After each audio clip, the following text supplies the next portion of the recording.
I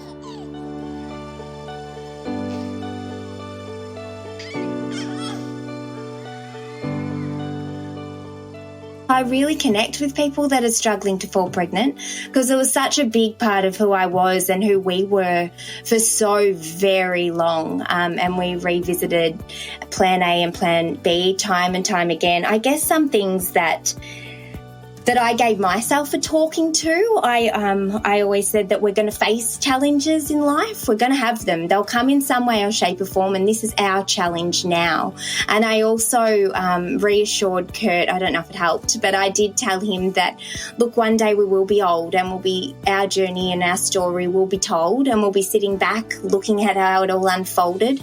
So this is just part of a chapter of our story. It's not the end. It's just a part of it. So if you can stay together as a couple and try to find a lot of joy still in your life, however that exists, I think that's a really good way of getting through the time, because it can become very consuming.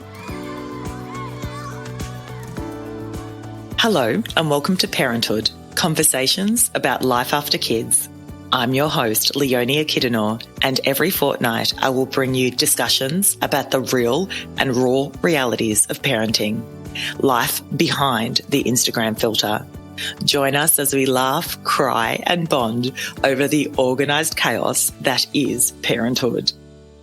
Hi everyone, welcome to season 3 of the Parenthood Pod. Rapt to be here with you today. We've just had our summer break, and a few weeks off from podcasting has left me really missing it, to be honest. So it's really great to be hitting your ears again. This season we have so many great guests lined up to discuss all things parenthood, and in particular those taboo topics that we don't talk enough about. Liv and I will be back at vibrant as ever, doing our real talk segments, talking all things our lives in parenting as Melbourne mums and during the COVID pandemic and everything else that we're facing to date. I am very pumped to be bringing you today's episode. It's with Lisa, and we're talking about her surrogacy journey. After years and years of trying to conceive through the surrogacy process, Lisa now has a beautiful baby boy. And so it's really an uplifting conversation, particularly for those who may be struggling to fall pregnant or maybe looking at other avenues in the parenting journey because for whatever reason they can't conceive in the natural way. So really excited, and let's dive straight into the conversation. Hi, Lisa. Welcome to the podcast. Thrilled to have you here with us today. Oh, thank you so much for inviting me on. It's an absolute pleasure. Yeah, no, it's fantastic. I've been very excited for this conversation. So for everyone listening, from the age of 14 years old, Lisa was diagnosed with a genetic heart condition, and it's the same condition that took her mum's life. You were 5 months old, weren't you, Lisa, when that occurred? So devastating. Lisa was told that she couldn't carry a child, but looked at every option possible in order to become a parent and ended up going down the surrogacy route. She accepted a very generous offer from her sister-in-law, Kim, to carry her child, and now has a beautiful baby boy, Teddy. And how old is Teddy, Lisa? Teddy's just gone 6 months now. Oh, so cute. How are you faring with the newborn ways? Yeah, we're going great. Look, we're in lockdown at the moment, and for us that means that we can't work. So we've got all this time together, which I know is just so precious. And, we'll look back on very fondly, I think, with having all this time together. That's true. As a family unit and not, each of you rushing off to work. Taking all the pressure off the intensity of, running our life as well. Yeah, no, totally. Well, I want to dive straight into your story and your journey. I have many questions to ask. Fire away. Yeah. So let's get started right from the start. So do you want to tell us a little bit about the genetic heart condition that you've got and that your mother had as well? Yeah, sure. So this condition's called cardiomyopathy.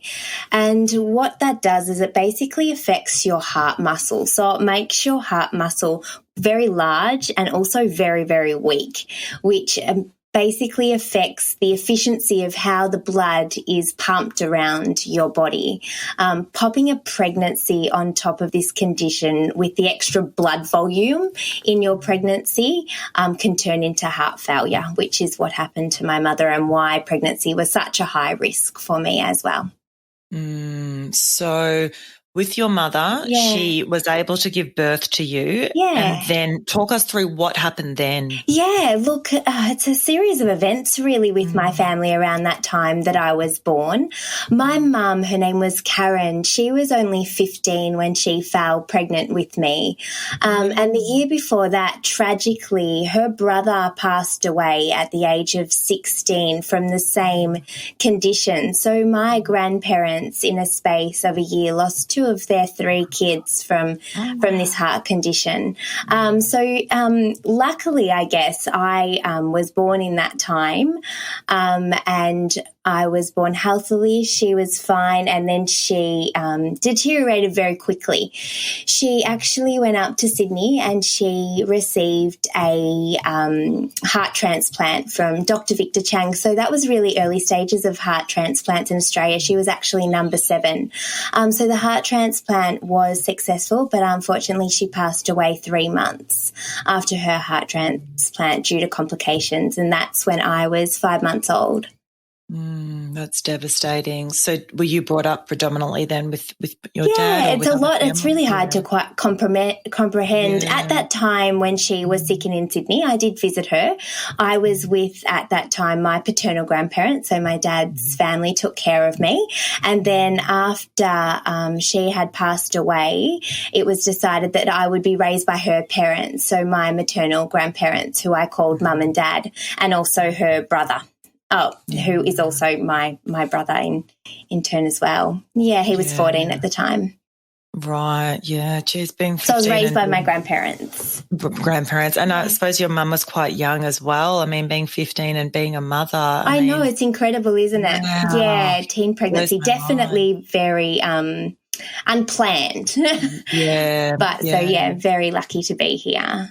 So crazy. So did you always want children yourself? Talk me through that. Yeah, definitely. It's something that I definitely visualised for myself, and especially with my relationship with Kurt. For us, it was something that we wanted. We have a lot of love to give, so definitely something that we wanted for our future. Yeah, you met Kurt when you were, what was it? You went to primary school together and started dating? Yeah, it's quite the story. It's hard for even me to comprehend, actually. It's I actually, to be honest, met Kurt when I was in grade 1, and I know it sounds so corny, but from the moment that I saw him, I just thought he was the cutest boy ever.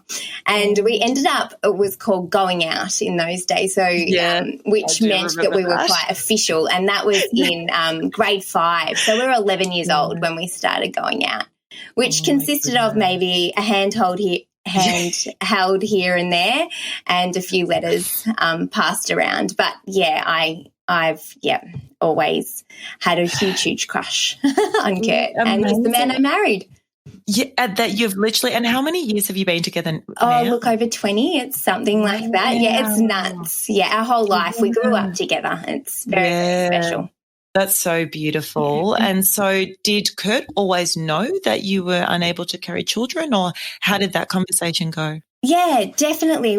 Because I was diagnosed when I was 14, Kurt and I were well and truly at that time. He was like the first person that I told. I remember finding out my diagnosis, and he was the first person that I wanted to tell and share that news with, because at that time it was quite daunting. We didn't know what my future kind of held. So he was the first person that I confided in, and I feel like we faced everything together. He's always been there for me. So he's always been so supportive, and we definitely knew that it was a huge possibility that I wouldn't be able to have children. But after we were married, when we were 26, we went to my cardiologist at that point, and that's when we sat down and went through the ins and outs and risks of me carrying a pregnancy. And we were basically told that for me to have a pregnancy, they could guarantee one thing, that it would shorten my life expectancy. So they couldn't say by how much. They didn't know. Me coming off the medication that I'm on and seeing if my heart was even well enough then was, and a pregnancy on top of that was just really, really, really, really risky. And something Kurt, he never entertained the idea of me being pregnant. I definitely did. I went back over it time and time and time again. But for him, he just never wanted me to go through that and the risks that were involved with me having a pregnancy, especially with the outcome of my mother. So we did face it all together. We did. So there was never that, I guess, that moment in time where I had to drop that news on him. Yes. Yeah, it's amazing to me still. I'm just sitting there thinking, at the age of 14 or whatever, to be like, no, Kurt was there too. Like, it's just, it's just so beautiful that you've had such a history and really gone through life together. We grew up together. Yeah, we've got some very funny memories. Yeah, I'm sure you do.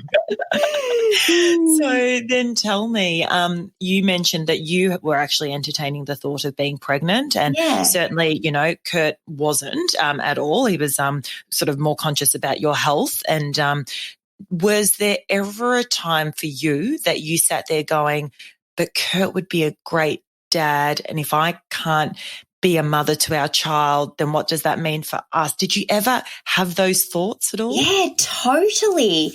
I think the acceptance for me not to have kids for us, because it was just, we just didn't know how hard and how long it was going to be and how we were even going to do it. So I definitely entertained the idea of having kids time and time again. And I guess I came to the realization that, look, I've been given this life to try to live for as long as I can. So whatever we do, we'll face this together. But I definitely wanted that for Kurt so much, because he has so much love to give and he would be an amazing father. And I felt a lot of guilt around not being easy and straightforward when it was for other people in our life. And this was a real challenge for us. So definitely there was some guilt around there. And one incident in particular, when we were out one night after too many wines, and I just broke down in a restaurant, and I was trying to convince him that life would be just so much easier if he just found someone else. But that was a moment of weakness, and we woke up the next day and he looked at me and he said, you still want to break up with me? So we laughed at that, but it is hard when something's really hard and you want it. And I could swallow that and accept that these are the cards that I was dealt, but to put him through it as well was, really tricky at times. So at what point did you start looking into other options around becoming a parent? I mean, for example, surrogacy, it was high on your list initially, or talk me through, the stages of looking into all of this. Yes, look, surrogacy was suggested by our cardiologist and then Melbourne IVF, our specialist there. So it was a very good option, and we thought we'd have to go overseas. And to be honest, we kind of liked the adventure element of that, being able to go overseas. But then it all came crashing down when we really worked out how much it was going to cost, and we were in our 20s at that stage, and so we still wanted to do it, and it was probably most viable for us in India. So that's when we started exploring that we could still have our own genetic kids, which was very important for me, for Kurt at that time. And we thought we would definitely go down the surrogacy road, and it would probably look like trying to do surrogacy in India. And we had met couples had done that quite successfully. So that's where we were at there. So you mentioned, I'm assuming when you said it was quite expensive when you looked at other places, like I hear the US is quite expensive. It was huge at that time, like it was over $200,000. So it was just next level. We couldn't even, entertain the idea of that. Yeah. So when you were exploring the options, were you online exploring and calling and emailing? Did you go that's over? interesting. We actually very luckily had one of those I guess, pre-kid holidays with all our friends. One of our friends got married in Central Park in New York, and we were in LA and we did the Vegas thing, and one of those like trips to remember, trips of a lifetime. So we did go to a IVF clinic in Beverly Hills, which was an experience, and we were so far out of our depth there. But we definitely did look into it at that stage and sat down with a specialist. But once again, it just came back to the cost, and it was just wasn't an affordable option. That's phenomenal. And you think, they don't earn huge wages there. So, I mean, in comparison to us, we earn very good wages here in Australia. Is it a different price if you're an American citizen? Because that seems I don't know. I don't know. But I guess it is for the elite over there. Yeah, and you also I guess the comparison as well is in America, it's an industry. So it's commercial surrogacy. Anyone can pay to have a surrogate, which isn't the case with us in Australia. So commercial surrogacy is a business. How does it work in Australia? In Australia, it's you have to get approved. So not everyone can, I guess, opt for surrogacy. So we had to go to a medical review panel. And before we went to them, we had to have rounds of counselling, around 4 rounds of counselling together, and also with our surrogates as well. We had to see a psychologist. We had to go to solicitors. We had to get different checks and reports to present to this medical review panel. And we did that to get our approval. So it was about 18 months of back work before we could even get the go-ahead and the tick of approval that we could try to do surrogacy in Australia. 18 months. It's timely. Yeah, definitely. What are they asking you in the psych sessions? I'm just curious. What are they looking for? I guess it is quite complex. A lot could go wrong with surrogacy in regards to the surrogate, and just making sure that your mindset and your intentions are really clear on you want the same outcome, and that you're strong enough psychologically for it. I guess that you have that your mental health is well enough, and that you're capable of pulling it off.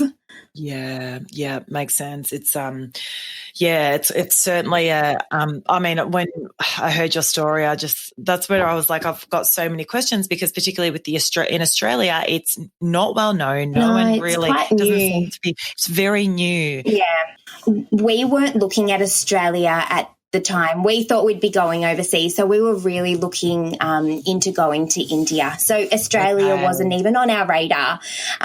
We didn't have anyone in mind. We just thought that this would take us overseas.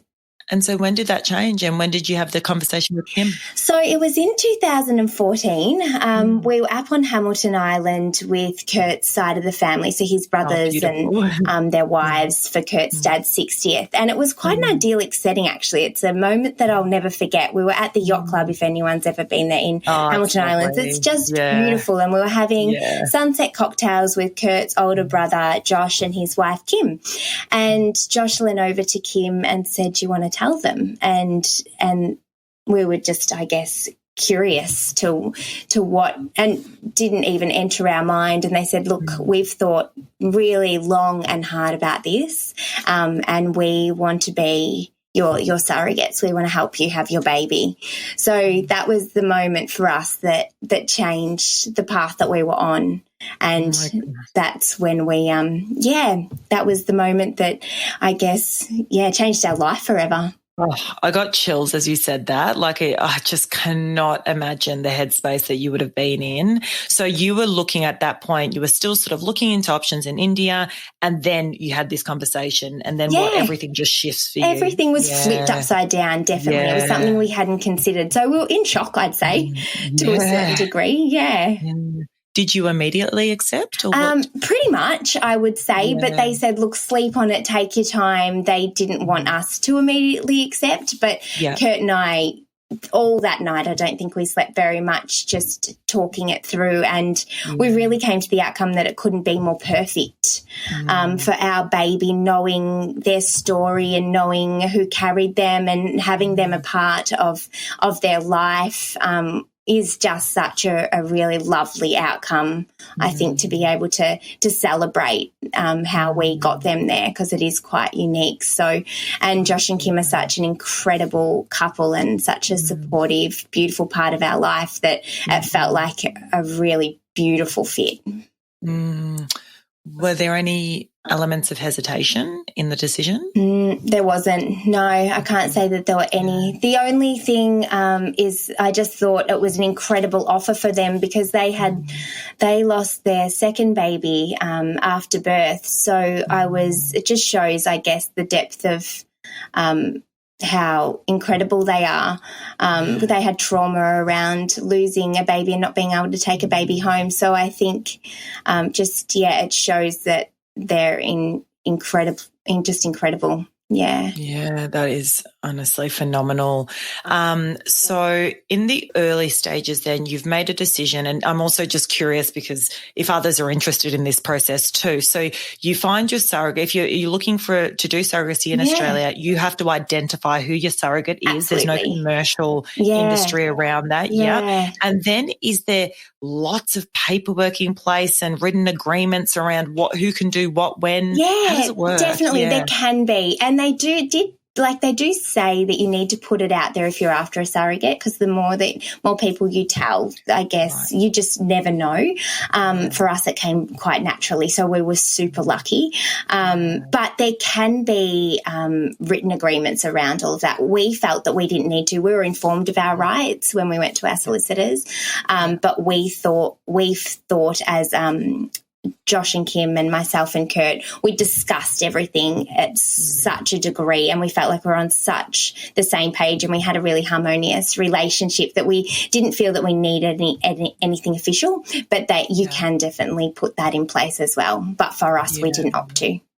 Yeah, okay. So then the IVF process starts, correct? So talk me through that. So what happens next? Yeah. So what happened, once you've got that approval from the medical review panel, then you start the process of IVF. So I guess it is similar to anyone else that's doing IVF, except the transfer isn't back into me as the genetic mother. It goes into Kim, who is basically the carrier of the baby, being the surrogate mother. So that's how it initially starts. So for us, we also had the additional option of opting to have genetic testing done.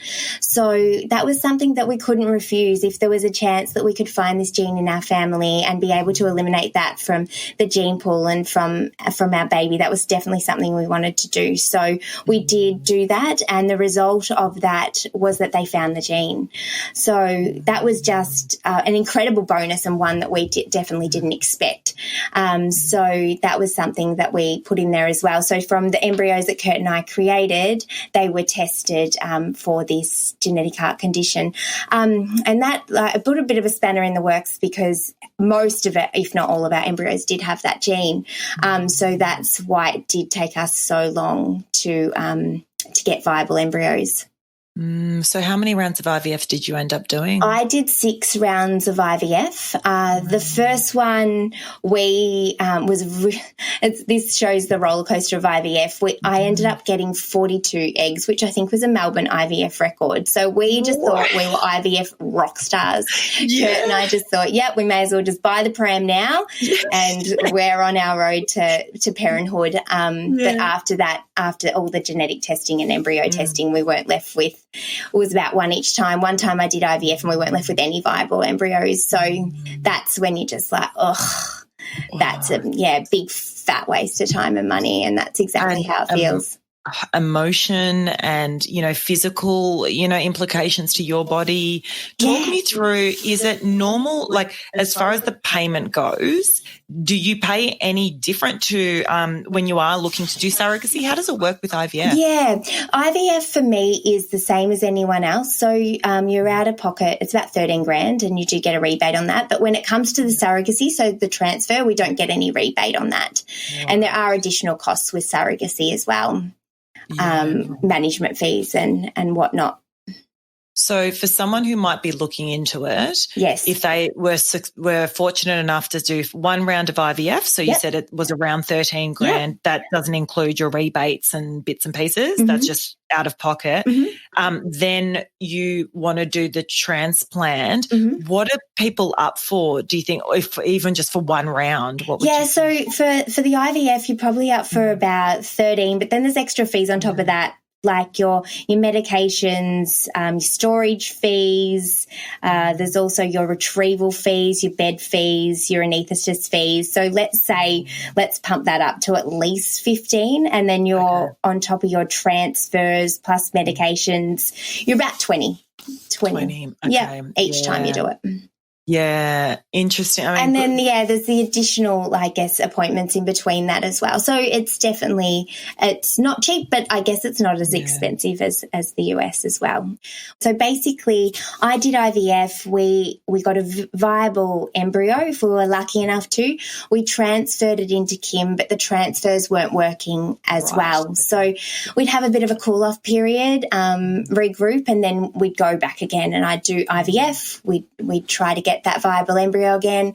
We'd do a transfer with Kim, and we didn't have any success again. So I did 6 rounds of IVF, one of them not getting a viable embryo, and we did 5 rounds of 5 transfers with Kim. 6th was Teddy. So how long did that whole process, the IVF process, take? It took us to get Teddy about 7 years. On top of that was also the medical review panel time as well.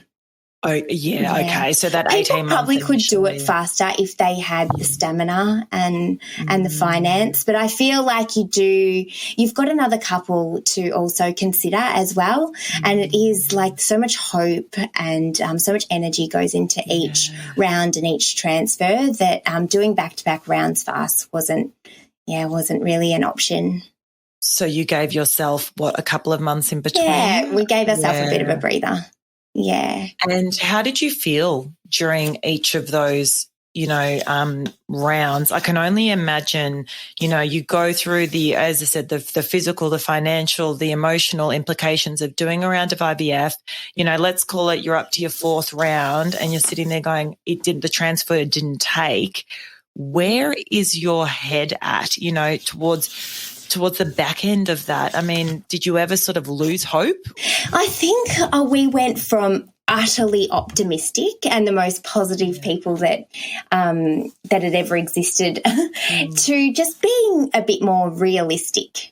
So I just started to think, look, maybe it's not going to work. You have to be realistic about this, that it may not. And maybe in life you don't get maybe what you want. So I guess your optimism and your hope just starts to dwindle a little bit each time, because the average is about 4. So we got up to about 6. So you do start to think,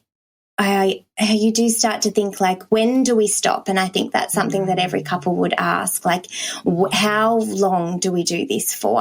How far do we push it?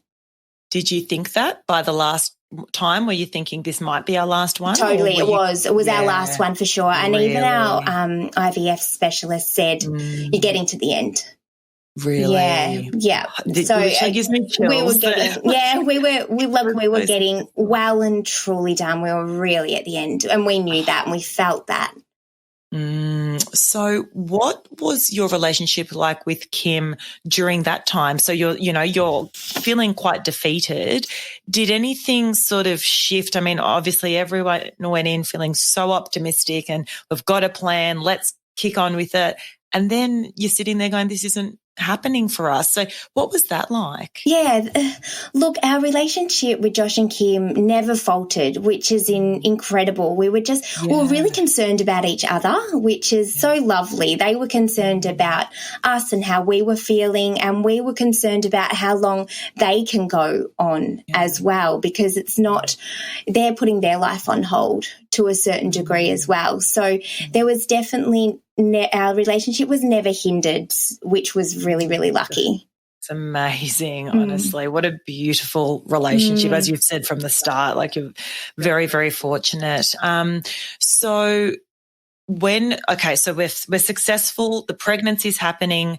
Tell me the moment that you found out that you had a successful pregnancy and it was all happening. Oh, that moment. We were waiting on the phone call, and the phone call, everyone that has done any form of IVF will know about, and it's when you find out if the transfer's been successful. So we were waiting on that phone call yet again, and we'd never had a yes.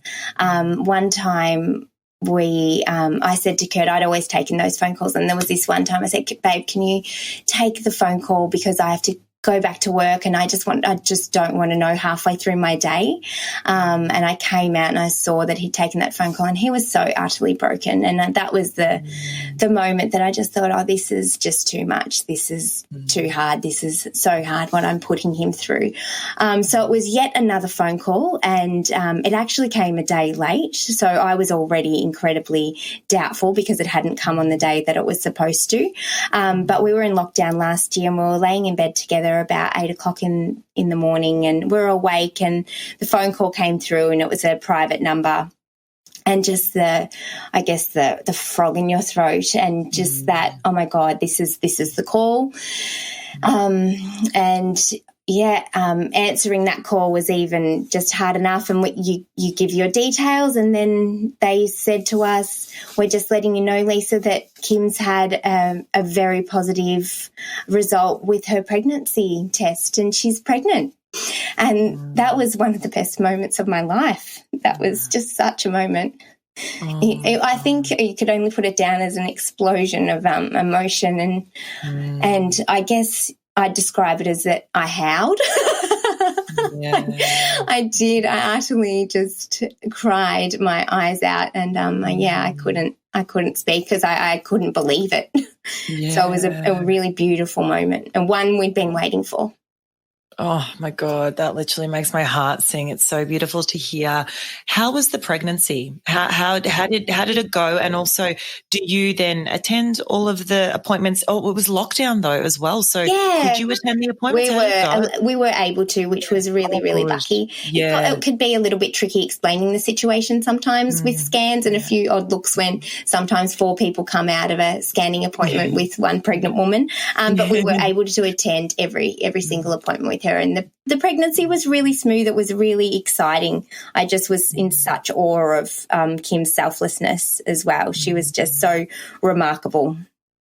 Oh, it's incredible. So did you ever feel any, mixed feelings or any complicated emotions during the time in which she was pregnant, like looking over and going, wow, I wish that was me, or anything like that? Yeah. Or was it all just kind of, talk me through it. Yeah, it's a great question. For me, no, if no jealousy kicked in whatsoever, I think my acceptance of me being able to have a baby had long gone. So the way I felt around Kim was just utter excitement. Like it really was just such a buzz to be around her. And I just had so much gratitude for what she was giving us. She was giving us our baby, something that we wanted. And I was also in amazement of what we were pulling off to a certain degree as well. Like, whoa, look what we've done, or look what we're doing. So it was a really celebrated time, and I just had so much respect for her.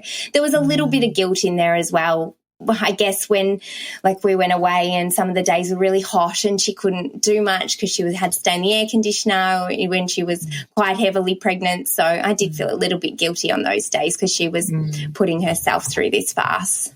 Yeah. The first 12 weeks of that pregnancy, I was just curious as you were talking. I mean, obviously you've gotten over the hurdle of, okay, it's a viable pregnancy. Yeah. How did you feel? Were you nervous as hell? Yeah, it's a really good question. I wasn't. I'd hit joy that moment that I'd found out, and I was just clicking my heels. I was so happy. But Kurt definitely was very reserved, and I don't think, everyone just said, that Kurt just needs to see the baby to really feel it, because he was definitely a little bit anxious about how it was all going to unfold. So we were a little bit different in that regard. Yeah, it's really interesting. So talk me through the birth, and you were in the birthing suite. Talk me through it, the first time you saw your bub. So I wanna hear. cool. So one thing for us is exploring hospitals for surrogacy, and if anyone is doing this, it's going to be really, really tricky, especially in COVID, having, I guess, 4 people come in for one baby. And our vision was to be there for the birth, and we really wanted to, and Josh and Kim as well, to take ownership of that baby from the moment it was born. So they were our 2 requests, and they couldn't be met in any Melbourne hospitals. So we went to Leongatha Hospital, which was where we grew up and where Josh and Kim live as well. So a regional hospital, where the care was like incredible. We were so welcomed and cared for and supported.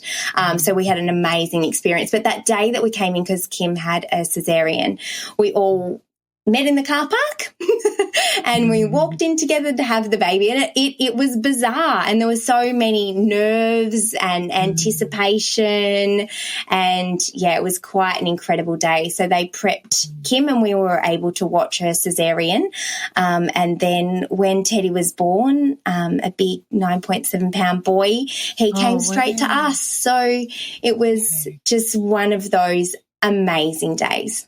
Oh my gosh. So that was another question around the bonding. So often, they put bubs on, parents' chest, etc. Same principle. You said spot on. Teddy went exactly straight the same to you, principle. straight on your chest. He came straight to us. We did skin on skin. Yes. We were taken into a suite for while Kim had her post-surgery, and then we took him into Josh and Kim probably, look, I don't even know, maybe an hour, 2 hours after that, but he was with us the whole time, and we could hug him and cuddle him and have all that skin-on-skin time. So it was really beautiful. Yeah, lovely. And then what happens with the feeding as well? Does it? It's so funny. When we first got into this, it was like my number one question I needed to address. Like, what happens with the feeding? I don't know why. I was so curious as well. Circumstantially, Kim didn't breastfeed her kids and milked us. So it's kind of a weirdly ideal scenario. So she syringed some colostrum, which we popped into Teddy's mouth in those initial hours. And he's been bottle fed ever since. I know they can induce your milk if you would like to, if you needed that. But for me, it just wasn't, I guess, a natural instinct to want to have my milk induced, so he was just bottle fed from day one, which has worked out fine. Yeah, interesting. So did all of you stay at the hospital for those? Yeah, we did. We were side by side. Yep, in rooms side by side. So it was really nice because everyone that was visiting us was visiting Kim, and I could pop in and see her and also let her rest. And I popped in and saw her at one point without Teddy, just to try to say thank you, which is such a bizarre thing to be able to say. But I said to her, like, how do I ever say thank you? How do I say thank you for what you've given us? And I remember she said to me, just the look on your faces is enough. So but it was really nice to be side by side when their kids came up and met him as well, because he'd been living in their mum and they'd been living in, so they were really connected with him from day one as well. So it was a really, really beautiful time. That's so lovely. So then you leave hospital, and then from then on, it sounds like you, Kim and Josh and Kurt, you see each other a lot anyway, kind of thing. But did you have sort of, any sort of parameters around, Kim will come and visit X number of times, or was it just very casual? Yes, pretty casual, nothing official, but we are quite close anyway. So we'd love them to visit whenever they can, and we do vice versa. So we do generally see them a fair bit, and we're in close contact with them a couple of times a week. So it's really nice. It's definitely brought us together as a family, and we're incredibly lucky.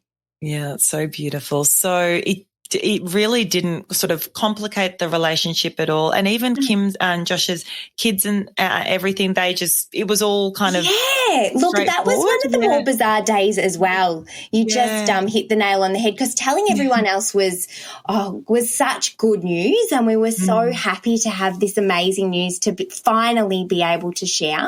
But telling Josh and Kim's kids, Lily and Max, I don't think we nailed it because how do you tell them that their mum is carrying their niece or nephew? And we never told them up to the point of Kim being pregnant because we didn't want to put any false hope. So it was a real lot of information to tell them.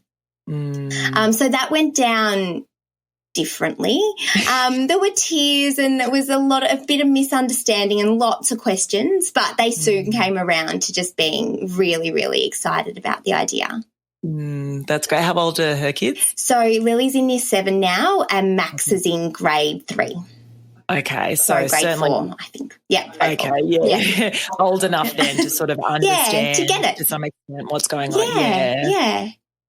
So what would you say to those considering surrogacy? What are the key things that you would just want to flag to people listening? Yeah, look, I did think about this and my initial reaction was just to say go for it, but that would probably be a little bit false. You need to consider a lot of things because I have heard of surrogacies where they don't end up happening because there's a lot to consider. There's a lot of emotions involved and there's a lot invested, not only from the surrogate mother but from their whole family. So it needs to be a family's decision to a certain degree, especially a couple's decision. But it is doable. So if you do get that right fit and you do have the same values, it can be one of the most amazing things that you ever do in your life. And the outcome is there. It's a way to make your dreams come true and get your baby. So when you say they sometimes don't end up happening or from what you've read, tell me a little bit more about that. What do you mean by that? I've just heard of circumstances where people get cold feet. Where you can see how that would happen. If someone puts up their hand and says, I'd love to do that, maybe they don't know what the actual is fully involved in that process. And it is quite in-depth and the counselling and the psychology, it's extensive. So I can understand how that initial reaction of I'll do that for you, which comes from such a beautiful place, maybe with more information might not be the right choice for that family. Yeah, no, I hear you. What would you say to those who are struggling to fall pregnant? I mean, you had quite a journey there. Yeah, I was so that person. So I really connect with people that are struggling to fall pregnant because it was such a big part of who I was and who we were for so very long. And we revisited Plan A and Plan B time and time again. I guess some things that I gave myself a talking to. I always said that we're going to face challenges in life. We're going to have them. They'll come in some way or shape or form, and this is our challenge now. And I also reassured Kurt, I don't know if it helped, but I did tell him that, look, one day we will be old and our journey and our story will be told and we'll be sitting back looking at how it all unfolded. So this is just part of a chapter of our story. It's not the end. It's just a part of it. So if you can stay together as a couple and try to find a lot of joy still in your life, however that exists, I think that's a really good way of getting through the time because it can become very consuming. So just holding on to each other and holding on to that joy in your life and just knowing that ultimately it can happen. I know some people say share, talk to people, talk it out, and that helped definitely us in the early stages, but later on we just found we were repeating ourselves. So we probably kept a lot of what was going on in our life quite private, just because I think when you do tell people time and time again, you become very reassuring to them. And it is just that you're just going over the same old stuff with no outcome yet. So everyone's different in that regard. Yeah. When you were saying we'll sit back one day and look at what we've created and look at our journey, and that so resonates. I love that. But I was just thinking as you were saying that, what is the implications now of your heart condition on a day-to-day basis for you? Does it sort of impact in any way? Yeah, thank you for asking. Look, I'm lucky that my heart's been really, really stable. I'm medicated, so that medication for me is keeping my heart at a really stable place. So I do get regular checkups, and I haven't had any deterioration. So hopefully, I have a long life ahead of me. Yeah, that's fantastic. How do you think motherhood has changed you as a person? I think mostly a sense of contentment, so much joy. Like Teddy's laughing now, and we have these moments of laughter, and we're laughing together and we're laughing at each other. And I just think, go life. We wanted him so much. So he really has completed us. Oh, I love that. That's beautiful. Lisa, thank you so much for sharing your story with us today. Oh, no worries. Thank you so much for having me. Thank you for your interest. Thanks for listening. If you enjoyed this episode, be sure to subscribe, leave us a review, and give us 5 stars if you're feeling fancy. Want to be part of the parenthood community? Join our Facebook group and follow us on Instagram @ParenthoodPod. Now I'll let you get back to the organised chaos. Until next time.